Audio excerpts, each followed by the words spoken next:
C'est une semaine particulièrement chargée qui s'achève pour le président de la République. Ali Bongo Ondimba a, entre autres activités, présidé la cérémonie de prestation de serment du nouveau gouvernement et respectivement reçu en audience la présidente de la Cour constitutionnelle, Marie-Madeleine Boranso, et l'archevêque de Libreville, Monseigneur Ibaba. En présence des membres de la Cour constitutionnelle, ceux du gouvernement Rose Christiane Osuka Ponda,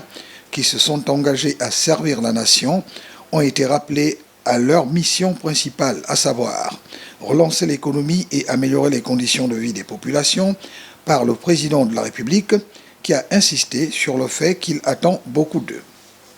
Dans la foulée, le chef de l'État a présidé le premier conseil des ministres de l'ère Osuka Ponda, suite auquel Madeleine Baer, porte-parole du gouvernement, est revenu dans la lecture du communiqué final sur les raisons qui ont présidé au choix de la nouvelle équipe gouvernementale.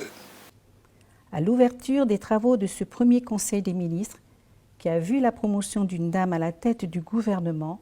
Madame Rose Christiane Osuka Ponda, nommée le 16 juillet 2020, le président de la République, chef de l'État,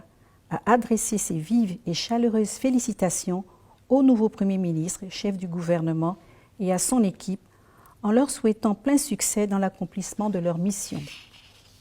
La composition de cette nouvelle équipe gouvernementale matérialise la volonté du président de la République, chef de l'État,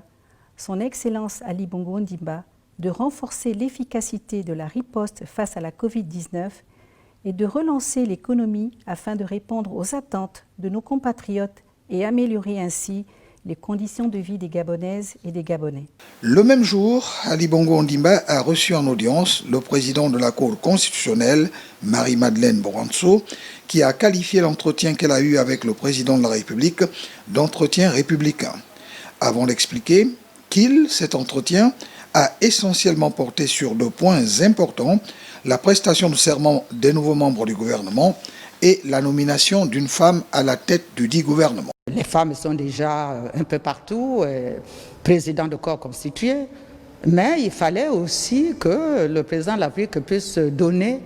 également à la femme gabonaise la possibilité de diriger une équipe gouvernementale.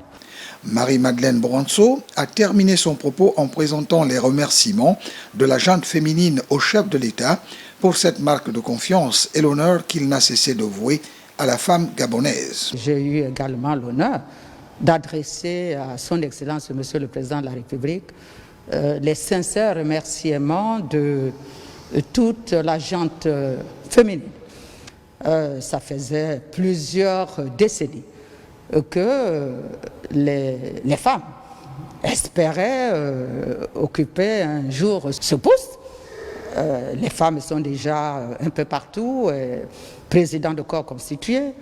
mais il fallait aussi que le président de la République puisse donner également à la femme gabonaise la possibilité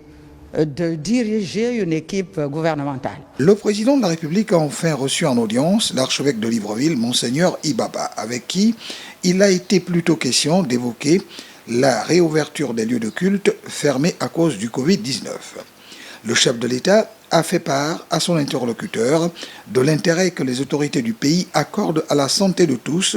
qui passe en ces temps de crise sanitaire par la stricte observation des mesures barrières.